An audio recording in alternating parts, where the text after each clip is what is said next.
Palavra de Deus para nós hoje, queridos, está em Mateus capítulo 5, verso 13 ao verso 16.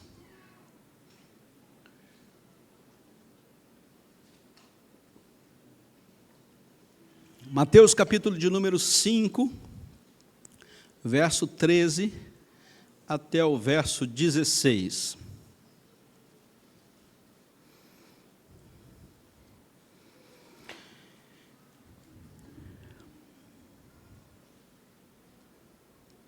Vós sois o sal da terra. Ora, se o sal vier a ser insípido, como lhe restaurar o sabor? Para nada mais presta, senão para, lançado fora, ser pisado pelos homens. Vós sois a luz do mundo. Não se pode esconder a cidade edificada sobre um monte, nem se acende uma candeia para colocá-la debaixo do alqueire, mas no velador, e alumia a todos que se encontram na casa. Assim brilhe também a vossa luz diante dos homens, para que vejam as suas boas obras e glorifiquem ao Pai que está nos céus.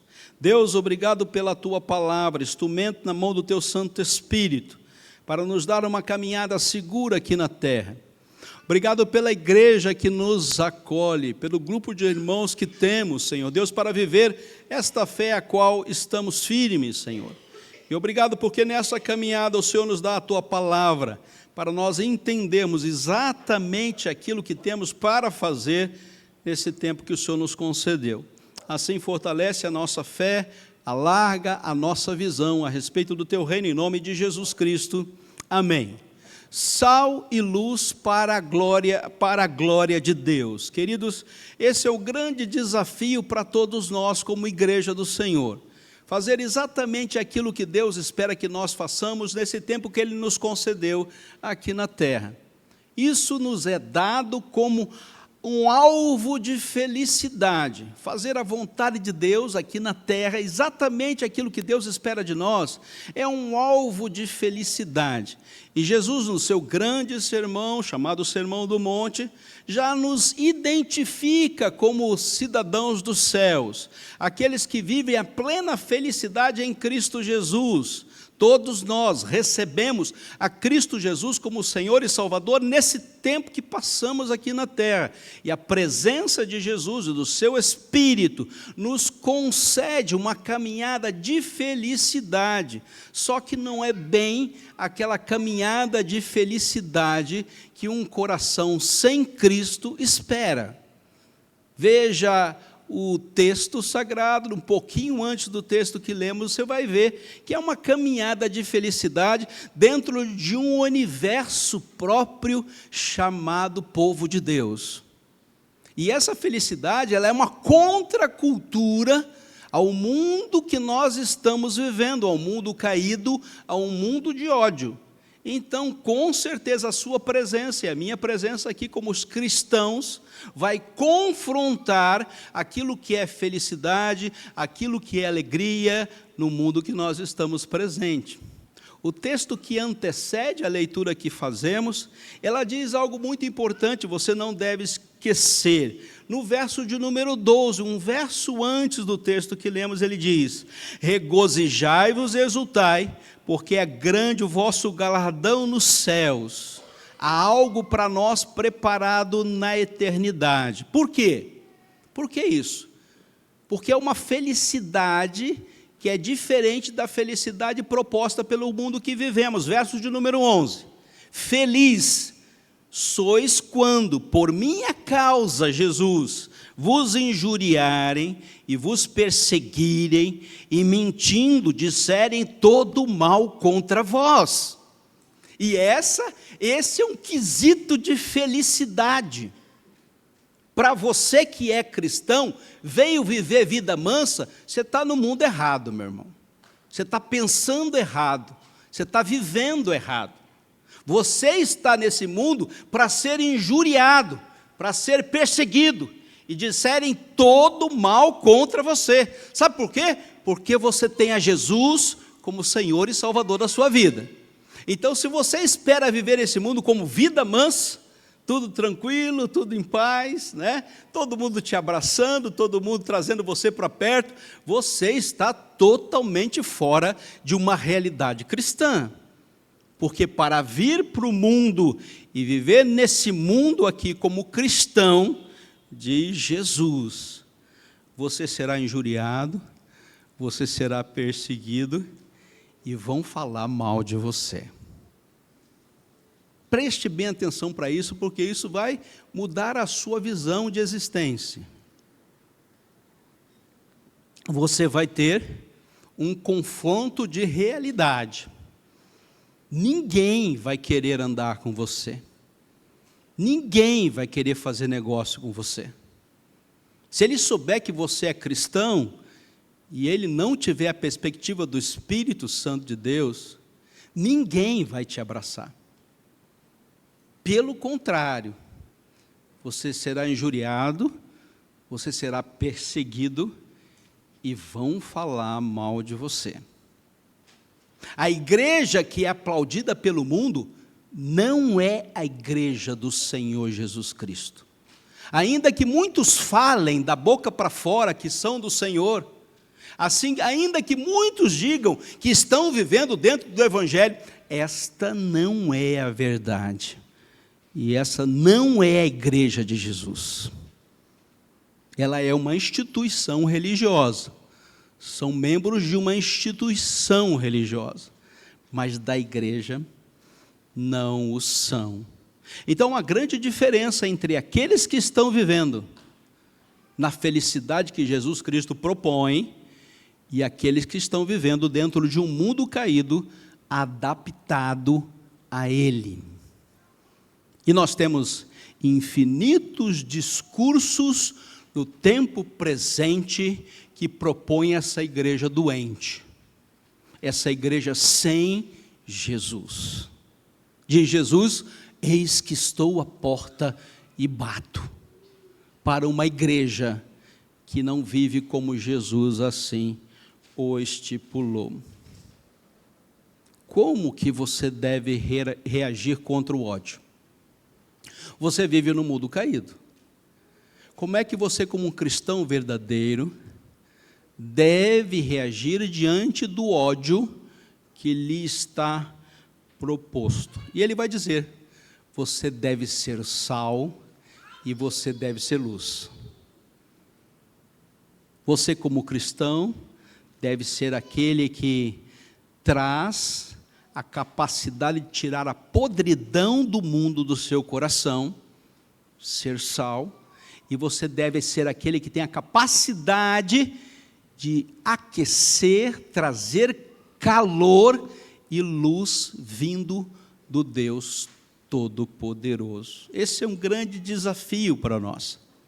A igreja do Senhor Jesus Cristo não veio para estar no trono, mas veio para glorificar aquele que está no trono. Então, ser cristão não é querer sentar no trono e ter a glória deste mundo, mas essa glória deve se dar somente a Deus e não para nós.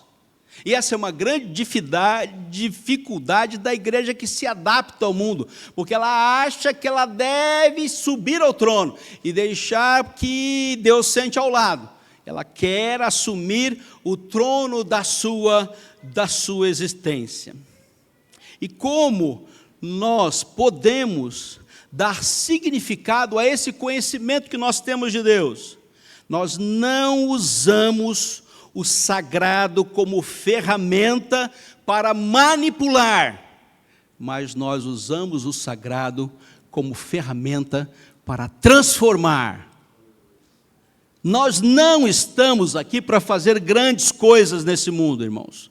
Nós estamos aqui para ser instrumentos na mão de Deus, para transformá-lo e trazer todos aqueles que estão vivendo em miséria e em morte para a vida e vida com Deus. Queridos, esse é um grande desafio. Ser sal e ser luz, mesmo sendo perseguido, mesmo sendo injuriado e mesmo falando mal de nós. Esse é um grande desafio, porque nós estamos fazendo isso para a glória de Deus, e não para a glória de ninguém e de nenhuma instituição. Então essa é uma grande dificuldade para nós no tempo presente. A confissão de fé vai nos ajudar dizendo que as boas obras são somente aquelas que Deus ordenou pela sua santa palavra. Ela nos ensina que como a fé verdadeira deve se manifestar publicamente. Então a fé que recebemos de Deus é para vivermos nesse tempo presente. Sal e luz para a glória de Deus. Em primeiro lugar, o crente como sal da terra.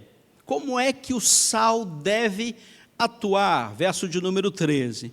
O sal preserva da corrupção e dá sabor. Então, se existe algo difícil para nós hoje, como igreja do nosso Senhor Jesus Cristo, é preservar da corrupção. E a corrupção basta que você roube 1% da glória de Deus. Então o sal tem esse poder de impedir que toda a criação seja corrompida e seja dado a ele algum mérito e alguma glória para substituir o único que deve receber toda a glória. Sal para a glória de Deus. Você deve ser um instrumento na mão do Espírito Santo para fazer com que toda a glória seja dada somente a Deus, e não fique uma gota de glória para nenhum homem. Esse é um cuidado que Jesus tem com a sua igreja. Ele diz: toda e qualquer manifestação de um servo de Deus deve render glória somente para Deus. Isso é muito difícil, irmãos. Isso é muito complicado, porque o homem é apaixonado por uma glória. E ela é chamada de vanglória. Por quê? Porque é uma glória que deve ser dada somente para Deus. Então nós temos uma grande luta como crente, ser sal na terra. Jesus afirma que os seus discípulos já são sal da terra, não se tornarão sal na terra. Todos nós já vivemos dentro dessa expectativa. Esse é um fato presente. Você já é sal na terra. Isso revela a identidade de cada cristão antes da sua função. Nós já somos sal. Quando o crente perde a sua fidelidade doutrinária e santidade pública, torna-se inútil o seu testemunho. Então há necessidade de que nos mantenhamos nesse caminho proposto por Jesus no seu Sermão do Monte. Vocês são sal de Jesus. Vocês atuam como elemento que vence a corrupção. Vocês não aceitam a corrupção da raça humana, nem dentro, nem fora da igreja. Então, cuidado. Tome muito cuidado nessa hora. Basta apenas um detalhe para que você não dê sabor e não dê preservação da glória de Deus. Basta apenas ceder a uma pequena tentação de tirar a glória que somente deve ser dada a Deus, para trazer um pouquinho para você ou para quem quer que seja. Preste bem atenção e tome muito cuidado nessa hora. A santificação é uma obra da graça, queridos, mas exige perseverança. Você tem que continuar firme nesse caminho. Em segundo lugar, o verso 14 e 15 fala que o crente como luz do mundo. A luz não chama atenção para si mesmo, mas ela revela aquilo que está oculto. Cristo Jesus é a luz que recebemos para viver nesse tempo presente. Cristo Jesus é a verdadeira luz, João 8, verso 12. E o crente reflete essa luz do mundo. A luz que brilha não é sua, irmão. Então não tenta trazer glória para você. Você brilha porque Jesus Cristo o faz brilhar. A glória de Deus não está à sua disposição, ela é um reflexo do Senhor Jesus Cristo. Então não pense que a glória virá para você, porque a glória é totalmente de Deus. A cidade sobre o monte indica visibilidade inevitável. A fé genuína não pode ser escondida. Aonde você for e o que você fizer para a glória de Deus, alguém vai falar, essa pessoa é diferente. Essa pessoa não é como nós. Essa pessoa tem alguma coisa que mostra algo diferente do que nós estamos acostumados. Quando você negar o suborno, quando você negar a tentação, quando você negar aquilo que não glorifica a Deus, você será identificado. Vão saber quem você é. E você vai dizer, puxa, agora vai sobrar um pouquinho de glória para mim. Pois bem, Jesus não falou isso, ele falou, agora você vai ser injuriado, agora você será perseguido, e vão falar mal de você. O mundo não se apaixona por você, o mundo te repele, mas você continua sendo sal e sendo luz. A luz cristã não é um exibicionismo moral. Está vendo como eu sou perfeito? Está vendo como eu faço as coisas perfeitas? E agora então que eu estou de barba feita, eu estou mais perfeito ainda, né? Está vendo como a minha toga é bonita? E que eu sou diferente de todos vocês? Está vendo onde eu estou e onde vocês estão? E eu vou buscando um exibicionismo que está em moda, né? Aparecer também com tanta mídia, né? Mas está em moda aparecer. Está em moda se autoglorificar. Pois bem, a luz cristã não é um exibicionismo. Eu não preciso de curtidas e mais curtidas, porque eu sou um belo cristão. Mas é um testemunho fiel em meio às trevas e em meio ao pecado. Meu querido, a luz que você recebeu para viver uma vida transformada, onde você diz, não sou mais eu quem vive, mas é Cristo, Jesus que vive em mim. E isso muda totalmente a história de uma igreja. Isso transforma uma igreja que antes vivia para a sua glória e agora vive para a glória de Deus. Terceiro lugar, o crente como sal da terra, o crente como luz do mundo e o propósito supremo que nós temos, que é dar glória a Deus. Dar glória a Deus é a razão da existência de todos nós. E Jesus Cristo já prefigura isso no Sermão do Monte, quando ele diz, vocês são o sal da terra e a luz do mundo. E as pessoas vão olhar para as suas boas obras e vão glorificar ao Pai que está nos céus. Então há uma incisão na sua vida, onde você deve produzir, ter um propósito que é levar pessoas a glorificar a Deus. Isso é diferente de botar a pessoa no céu, botar a pessoa no inferno. Quero dizer uma coisa para você, você não põe ninguém no céu, ninguém no inferno.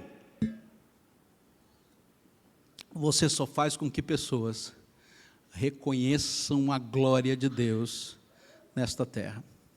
Toda vez que você proclama o Evangelho Salvador de Cristo Jesus, você não vai estar preocupado se essa pessoa vai para o céu ou vai para o inferno. A sua preocupação é, esta pessoa vai glorificar a Deus. Ela vai dar glória a Deus de alguma forma. Ela vai reconhecer, Apocalipse capítulo 5, que Jesus Cristo é o único suficiente Salvador. Nem que seja na eternidade, ela vai olhar para Jesus e vai dizer, alguém me falou que toda a glória deve ser dada somente a Deus. E esse destino final é um destino divino. Nós faremos boas obras, faremos a coisa certa, com as pessoas certas, no lugar certo. E essas pessoas vão dizer: olha, glória a Deus por esta vida. Então, queridos, isso para mim muda radicalmente a vida cristã aqui na terra. E por isso é chamado de contracultura. A gente não se abraça com a cultura, mas a gente leva a cultura uma caminhada segura em Cristo Jesus. As boas obras não visam uma exaltação humana. Ah, que bom que ele era! Mas a glória de Deus Pai. Este é um princípio reformado central. Toda glória seja dada a Deus. E quando você entrar numa igreja, que é fruto do movimento reformado, você deve ver isso escrito em todos os documentos. Toda a glória deve ser dada a Deus. Concluo, queridos, Cristo nos chama a viver no mundo sem pertencer ao mundo. Como sal, resistimos à corrupção. Como luz, apontamos para Cristo. Essa missão, queridos, não é opcional para nós. É consequência inevitável da graça salvadora de Deus. Termino. Por que o cristão deve viver como sal e luz no mundo? Por quê? Essa é uma boa pergunta para você responder. E a minha simples resposta: porque foi salvo pela graça de Deus para manifestar, por meio de uma vida santa e boas obras, a glória do Pai em Cristo Jesus. Por isso somos sal e somos luz. Quando buscados pela graça, estamos prontos para viver uma vida piedosa e fazer boas obras, e que Deus seja glorificado. Que Deus abençoe a sua palavra, guarde no seu coração. Você é sal e você é luz, porque Deus assim o escolheu.